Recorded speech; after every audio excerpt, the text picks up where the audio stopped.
Welcome to গ্রামীণ সমাচার। রামনবমী উপলক্ষে জলপাইগুড়ি শহরে বিশাল র্যালি বের করল রাম ভক্তরা। অসংখ্য মানুষকে সঙ্গে নিয়ে বুধবার মিলন সংঘের ময়দানে বর্ণাঢ্য অনুষ্ঠানের আয়োজন করা হয়। অনুষ্ঠানে অংশ নেন বিজেপির জেলা সংগঠনের নেতারাও। মিছিলের মধ্য দিয়ে জয় শ্রীরাম স্লোগান তোলা হয়। এই ধ্বনিতে এদিন মুখরিত হয়ে ওঠে গোটা জলপাইগুড়ি শহর। ভগবান শ্রীরামের ছবি সহ ঢাক ব্যান্ডপার্টি বাজিয়ে আনন্দে মেতে ওঠেন রাম ভক্তরা। জলপাইগুড়ি রামনবমী উদযাপন কমিটির ব্যানারে এই মিছিলের আয়োজন করা হয়। রামনবমী অনুষ্ঠানে উপলক্ষে জলপাইগুড়ি শহরের বিভিন্ন প্রান্তে ছোট ছোট শিশুদের রামসহ বিভিন্ন দেবদেবীর সাজে সাজানো হয়েছিল। মিছিলে অংশগ্রহণ করেন বিজেপি প্রার্থী ডক্টর জয়ন্ত কুমার রায় সহ বিজেপির অন্যান্য নেতাকর্মীরা।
সর্বস্তরের মানুষ এসছে এখানে। আমাদের কার্যকর্তা যারা ছিল তারা কয়েকজন সাধারণ মানুষ হিসেবেই তারাও এখানে পার্টিসিপেট করেছে।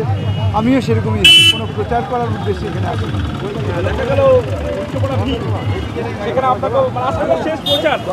না। এখন দেখুন, আমি যখন হাঁটছি রাস্তা দিয়ে, তখন সভাপতি অনেক মানুষ তো আমাকে চেনেন, তারা আমাকে শুভেচ্ছা জ্ঞাপন করছেন, আমিও তাদেরকে নমস্কার জানাই।